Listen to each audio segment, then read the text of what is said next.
இன்றைக்கு தலைப்பு எல்லாருக்கும் நற்செய்தி. எல்லாருக்குமே நற்செய்தி.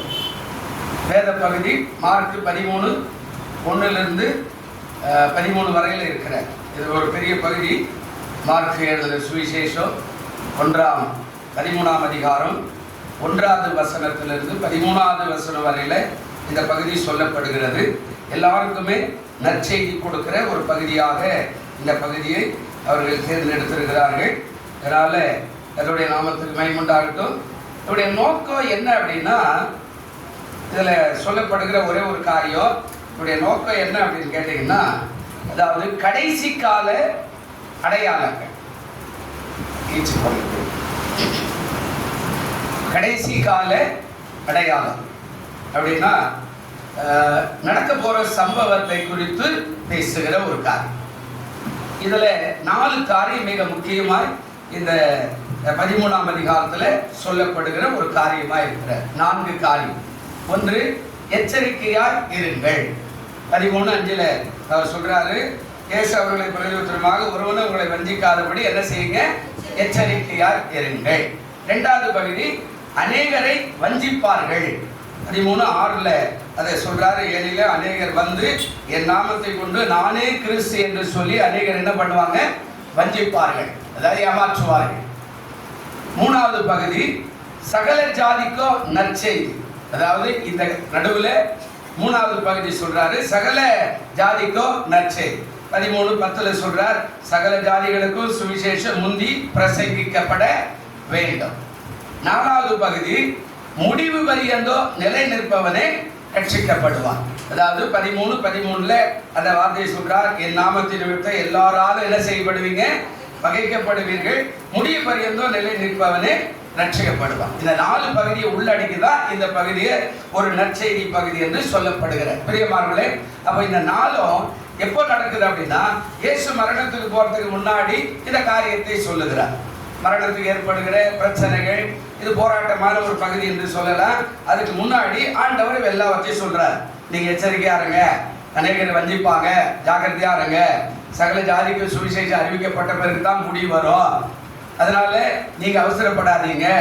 அதாவது 4வது பகுதி சொல்றார், முடிவு பரியந்தோ நிலைப்ப எந்த கஷ்டமோ வேதனையோ துன்பமோ துயரமோ எல்லா பாடுகள் மத்தியில எவன் ஒருவன் நிலைத்திருக்கிறான். அதனால தான் இந்த உலகத்துல கூட 60ஆம் கல்யாணம் அப்படின்னு ஒரு கல்யாணம் உலகத்துல தம்பதியாக பண்ணுவாங்க.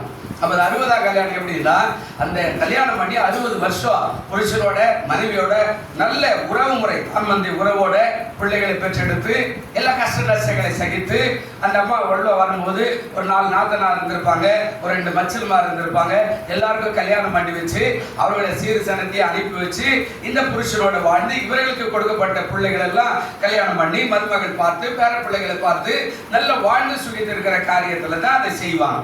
ஆண்டவர் சொல்றாரு, என்ன நீ மனவாட்டியா, என்ன மனவாளனா நீங்க ஏற்று இந்த சபைக்கு வரும்போது 1000 பிரச்சனைகள் இருந்தாலும் எவன் ஒருவன் நிலைத்திருக்கிறானோ அவனே முடிவு பரியந்தோ ஆசீர்வாதத்தை பெறுவானே தவிர நடுவில் விட்டு ஓடுற ஆளை யாரும் ஏற்றுக்க மாட்டான். அந்த குடும்பத்தில் அந்த அம்மா அதெல்லாம் முடியாது, என் புருஷன் சரி நான் போயிடுவேன் அப்படின்னா அந்த அம்மாவுக்கு அந்த பாக்கியம் கிடைச்சிருக்காது. அப்போ 60ஆம் காலம் எப்ப பண்றாங்க, மனவாளனா இருக்கிற இயேசு இருக்கிறாரு, மனவாட்டியா இருக்கிற சபை இருக்கிறது, சபைக்குள்ள நீங்களும் நானும் மனவாட்டியா இருக்கிறோம். நாம முடிவு பரியந்தோ நிலை நிறுத்தாதான் இந்த 13வது வசனம் சொல்றாரு, நாமத்தின் எல்லாராலும் என்ன செய்வீங்க, பகைக்கப்பட்ட. மருமக வந்துட்டா மருமகளுக்கு 1008 பிரச்சனை இருக்கும். மாமியார் மூலமா, மாமனார் மூலமா, நாத்தனார் மூலமா, பக்கத்து வீட்டு மூலமா, எதிர் வீட்டு மூலமா, சொந்தக்கார மூலியமா, நாம யாரை நம்பி இருக்கிறோம் அவங்க மூலியமா, ஊரார் மூலியமா, தெருக்கண்டு எங்க போனாலும் மருமகளுக்கு விரோதமா 1008 பிரச்சனை இருந்தாலும் நிலைத்திருந்தா ஆசீர்வாதம். அதாங்க சொல்றாரு, பகைக்கப்படுவீர்கள், முடிவு பரியந்த எவன் ஒருவன் நிலைக்கிறானோ அவன் தான் என்ன செய்யப்படுவான், ரட்சிப்புனா மீட்கப்படுவான். பிரியமானவர்களே, திடீர்னு ஆமா என்ன பெரிய கோயில், என்ன பெரிய பாஸ்டா அப்படின்னா எந்த ஒரு ஆசீர்வாதத்தை பெற்றுக்கல. ஏன்னா மனவாளன் அவருக்காக காத்து நிற்கணும். ஆமா, கஷ்டமோ நஷ்டமோ என்ன மனவாளன் வர போறார், மாங்கல்யம் கொடுக்க போகிறார், என்னை அரவணைக்க போகிறார், என்னோட கூட உடன்படிக்கை பண்ண போகிறார், என்னோட அந்த திருமண காரியம் புதிய வானமும் புதிய பூமியில போய் சேரும் போது அங்கே சபையோடு கூட அவர் திருமணம் பண்ண போகிறார் அப்படின்ற காரியம் எல்லாம் எழுதப்பட்டிருக்குது. அதுக்கான ஆயத்தம் தான் சபை. சபை சரியாயே இல்ல, சபையில நீங்க சரியா இல்லை அப்படின்னா மணவாளனுக்கு நீங்க நல்ல, அதாவது மனவாட்டியே இல்லைன்ற அர்த்தம். அதாங்க சொல்றார், முடிவு வரையும் நிலை நிற்பவனே ரட்சிக்கப்படுவான். அப்போ இதுக்கு என்ன சொல்றாரு, எல்லாருக்கும் நற்செய்தினா இந்த நடுவுல இந்த நற்செய்தி அவர் சொல்லும் போது சொல்றாரு, எல்லாருக்கும் நற்செய்தி போன பிற்பாடு தான் முடிவு வரும். அப்ப இன்னைக்கு நிறைய உலகத்துல நற்செய்தி போல, சில நாடுகளுக்கு இப்போ அந்தமான் நம்ம இந்தியாவோட கட்டுப்பாடு இருக்குது. அங்கே போய் முதல்ல சொல்றாங்க, அங்கே போன உடனே எல்லாருமே கிறிஸ்துவ தான் நிறைய பேர் அப்படின்னா, ஆனால் உள்ள போய் பார்த்த வரைக்கும் பாதி பேர் கிறிஸ்துவனே கிடையாது. அவன் எங்கேயோ கொஞ்சம் பேர் தான் கிறிஸ்துவன், மீதி பேர்லாம் எல்லாருமே அதான் புறஜாதி ஆளா இருக்கிறோம். அந்த அந்த ஒரு மாநிலம் நம்ம தமிழ்நாட்டோட குட்டி பிரதேசம், அதுக்கு நிறைய 500 தீவு இருக்குது. அந்தமான் நிக்கோபார் தீவுல 500 குட்டி குட்டி குட்டி தீவு, அதுல யாருமே போக முடியாது. அது பெரிய தீவுன்ற அந்தமான் நிக்கோபார். அதுக்கப்புறம் இன்னொரு பெரிய தீவு, 4-5 தீவு தான் பெருசா இருக்கும். இதெல்லாம் குட்டி குட்டியா இருக்கும், யாரும் போக முடியாது. ஃபாரஸ்ட் தவிர எவனும் உள்ள போக முடியாது. அது கடல் நடுவில் இருக்கும். ஆமா, அது ரொம்ப திருவத்தூர் அளவுக்கு தான் இருக்கும். மேல இருந்து பார்த்தா ஒரு குட்டி ஊண்டா தெரியும். அதெல்லாம் போட்டெல்லாம் போக முடியாது. அது போன சுற்றுவாங்க நம்மளுக்கு. அப்போ அவங்களுக்கெல்லாம் இயேசுநாதரை பத்தி இன்னுமே அறிவிக்காத ஒரு பிரதேசமாக அது இருக்குது. அப்போ உலகம் முழுவதும் எப்போ நற்செய்தி அறிவித்து முடிகிறதோ அன்றைக்கு இயேசு வருவார். அல்லேலூயா. நம்ம நினைச்சுக்கிறோம், வந்துட்டார் பண்ணி சொல்லிட்டார், அவர் சொல்லிட்டார், இயேசு வந்தார், அப்படி பண்றார், அதெல்லாம் இல்லை. எல்லாருக்கும் நற்செய்தி. அதான் இந்த வாசனை சொல்றார், சகல ஜனங்களுக்கு பார்த்தா அந்த வாசனை சொல்றாரு, சகல ஜனங்களுக்கும் சுவிசேஷம் முந்தி பிரசங்கிக்கப்படும். அவர்கள் உங்களை ஏற்று, அதாவது கொண்டு போய் ஒப்பு கொடுக்கும் போது நீங்கள் என்ன பேசுவோம் என்று, என்ன அதாவது செய்வோம் என்று கவலைப்படாதிருங்கள். எல்லா காரியம் அந்த நாள்ல நடக்கும், அந்த நேரத்தில் நடக்கும். அப்ப நீங்க செய்ய வேண்டிய ஒரே ஒரு காரியம், சபை குறித்து பேசுறார், நீங்க சுவிசேஷம் அறிவிக்கணும். அல்லேலூயா. இது நட கடைசியில் நம்ம தலைமையிலேயே போடுறாரு அப்படின்ற மாதிரி. அதாவது முடிந்த வரையில மற்றவர்களுக்கு கர்த்தரை பற்றி நாம் சொல்ல வேண்டிய கடமை நமக்கு இருக்கிறபடினால தான் எல்லாருக்கும் நற்செய்தி எப்படி போவோம். நீங்க பாருங்க, நான் சொன்ன அந்த பாதி பகுதியில் போய் யாருமே உள்ளே போக முடியாது. காட்டு பகுதியில் இருக்கிறவங்க ஏசு யாருன்னே தெரியாது. டவுன்ல இருக்கிறவங்க மட்டும் தான் ஏசு நல்லவர்ன்றான். எல்லா பகுதியிலும் அப்படிதான் இருக்கு, எல்லா ஊர்லயும் அப்படிதான் இருக்குது. வேற ஒன்றும் இல்லை. நம்ம தமிழ்நாட்டில் இங்கிருந்து மேற்கு தொடர்ச்சி மலையா போனீங்கன்னா சித்தேரி மலை இருக்குது, ஜவாது மலை இருக்கிறது, மேற்கு தொடர்ச்சி மலைன்னு ஒரு 3 மலை ஒன்றா அப்படியே லைனா வரும். அந்த கன்னியாகுமரியிலேருந்து கோயம்புத்தூர் வரைக்கும் நிறைய உள்ள போனீங்கன்னா எஸ்சி யாருன்னே தெரியாத காட்டுவாய்ச்செல்லாம் இருக்கிறான். அப்போ ஆண்டவர் சொல்ல, எல்லாருக்கும் நற்செய்தி என்றைக்கு பிரசங்கிக்கப்பட்டு முடிகிறதோ அன்றைக்கு முடிவு வரும், இயேசு வருவார். அல்லேலூயா. அப்ப எப்போ நடக்கும் பாருங்க, ஒரு 5 வசனம் சொல்றேன். இது இயேசுவோட நம்மோட தொடர்புடைய ஒரு 5 வார்த்தை.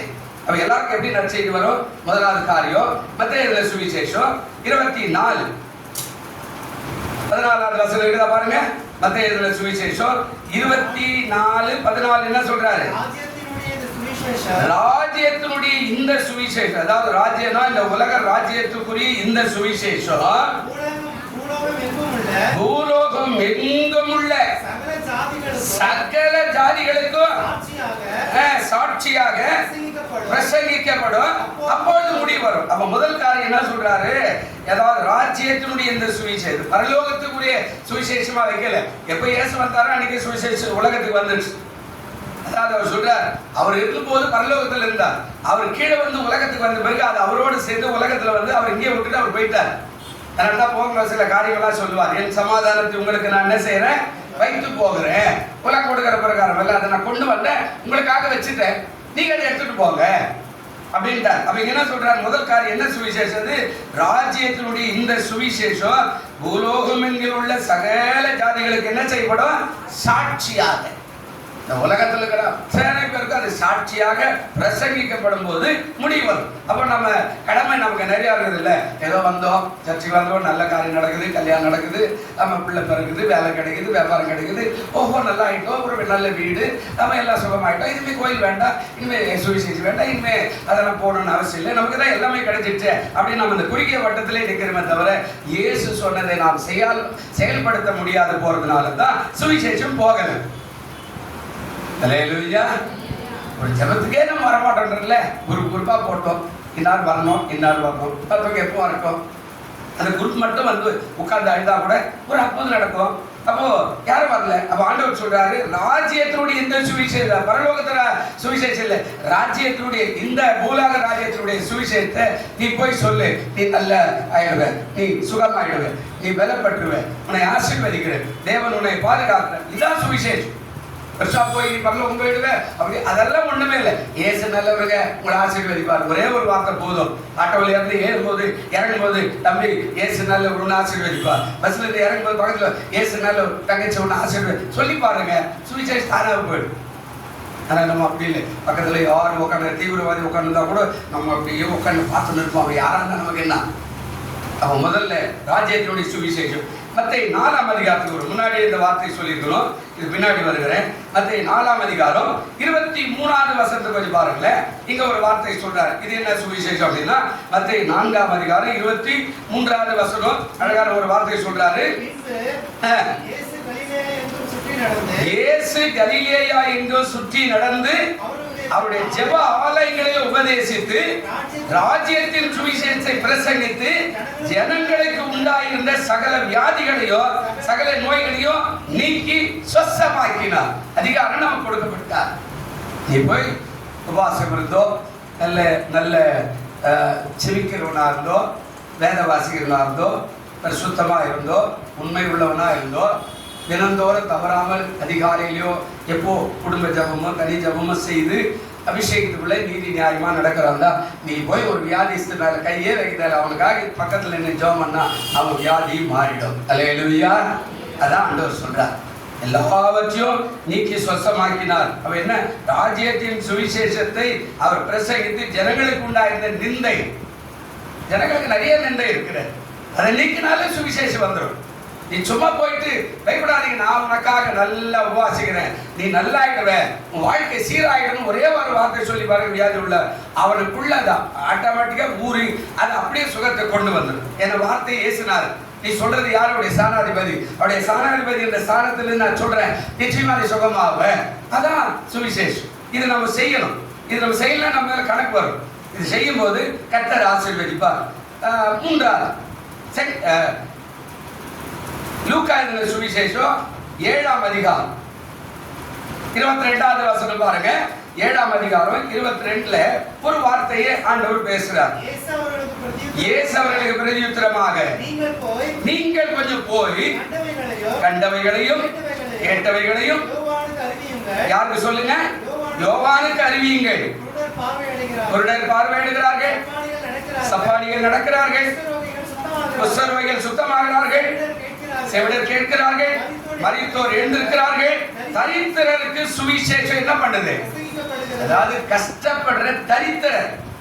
பணக்காரனுக்கு போய் சொன்னா அவன் சொல்லுவான், எனக்கு எதுக்கியா சுவிசேஷம், நான் நல்லதா இருக்கிறேன், எனக்கு 2 கப்பல் ஓடுது, எனக்கு 4 லான்ச் ஓடுது, எனக்கு 4 பஸ் ஓடுது, அவனுக்கு அது தேவையில்லை. ஆனா இங்க யாருக்கு சொல்றாருன்னா, தரித்திரமாய் இருக்கிறவர்களுக்கு போய் ஆண்டவருக்கு சொல்லுங்க. என்ன சொல்ற? கண்டவைகளையும் கேட்டவைகளையும் சொல்லுங்க. நமக்கு எவ்வளோ கேட்டிருக்கிறோம், எவ்வளோ கண்டிருக்கிறோம், எவ்வளோ பார்த்துருக்கிறோம். அப்ப ஆண்டவர் சொல்றாரு, என்ன சொல்றாருங்க? முதல் காரியம் சொல்றாரு, குருடர் என்ன செய்யறாங்க? பார்வையிடுறாங்க. தப்பானிகள் என்ன செய்யறாங்க? நடக்கிறார்கள். குஷ்டரோகிகள் என்ன பண்றாங்க? சுகமாகிறார்கள். செவிடர் கேட்கிறார்கள், மரித்தோர் எழுந்திருக்கிறார்கள், தரித்திரருக்கு சுவிசேஷம். இது எல்லாம் போய் சொல்லுங்க.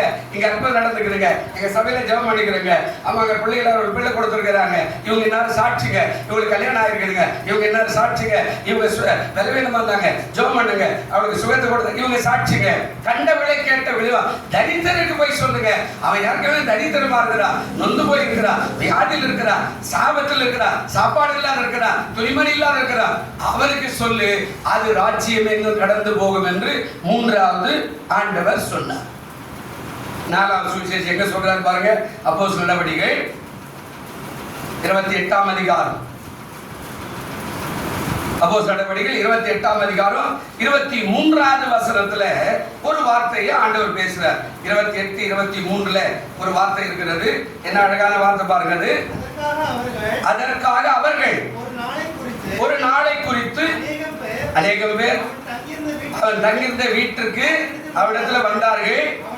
அவர் காலமே தொடங்கி சாயங்காலம் மட்டும் மோசேயின் நியாயப்பிரமாணத்திலோ தீர்க்கதரிசியின் ஆகமங்களில் இருந்து இயேசு அடுத்த விசேஷங்களை அவர்களுக்கு என்ன செய்தான்? போதித்து தேவனுடைய ராஜ்யத்தை குறித்து சாட்சி கொடுத்து விஸ்தாரமாய் மாற்றினான். அவ யாருக்கு சொல்றாரு? அந்த ஊர்ல ஒரு வாடகை கொண்டு எடுத்து உட்கார்ந்து அந்த ஜனங்கள்லாம் வரவங்களுக்கெல்லாம் கூட்டு சொல்றாரு, நீ ஒரு வேளை ஒரு நேரம் எடுத்தா ஒரு ஞாயிற்றுக்கிழமை ஒரு கைக்குறித்து எடுத்துட்டு போய் கூட ஒரு ஊரா போய் கொடுத்து சொல்லிட்டு வந்துப்பா, ராஜ்யத்தினுடைய சுவிசேஷம் உனக்கு ஆசீர்வாதமாய் மாறிவிடும். அல்லேலூயா.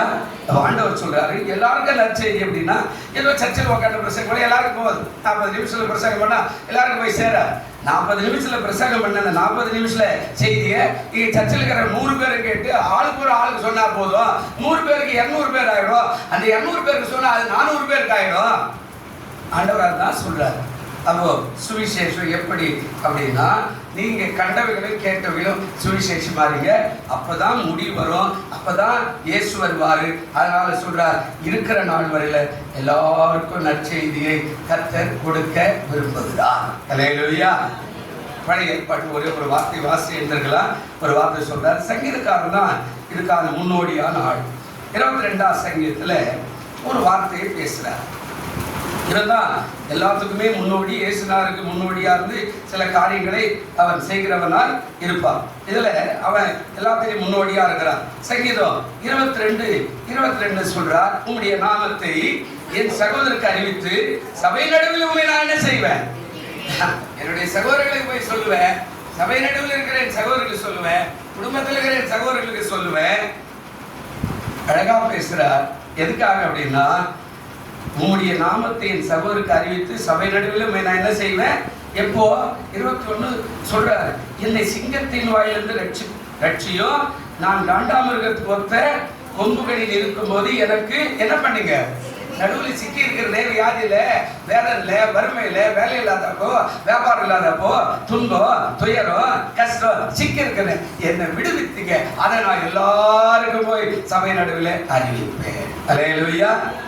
நாம் அறிவிச்சாதான் உலகத்தினுடைய முடிவு. நாம் அறிவிக்கல அப்படின்னா உலகத்தினுடைய முடிவு அல்ல. வர கண்களை மூடுவோம். எழுந்திருப்போம். நல்ல பிதாவே, இந்த மாலை பொழுதுக்காய் நன்றி. இந்த மாலைவழியில் நம்முடைய அன்பு கரத்தில் ஒப்பு கொடுக்கிறோம். வந்த அத்தனை பேரையும் பிதாகுமார பரிசுத்த ஆவியின் நாமத்தில் ஆசீர்வதிக்கிறோம். சகல ஜனங்களுக்கு நற்செய்தி அறிவிக்கப்படும் என்று சொன்னீர். இந்த வார்த்தை கேட்டுக்கொண்டிருக்கிற, பார்த்து கொண்டிருக்கிற எல்லாரையும் இயேசுவின் நாமத்தில் ஆசீர்வதிக்கிறோம். அவரவர்கள் நற்செய்தி அறிவித்து கிறிஸ்துவின் ஆண்டவரின் சுவிசேஷம் அறிவிக்க கர்த்தர் கிருபை செய்யும். இயேசுவின் நாமத்தில் வேண்டிக் கொள்கிறோம் நல்ல பிதாவே. ஆமென்.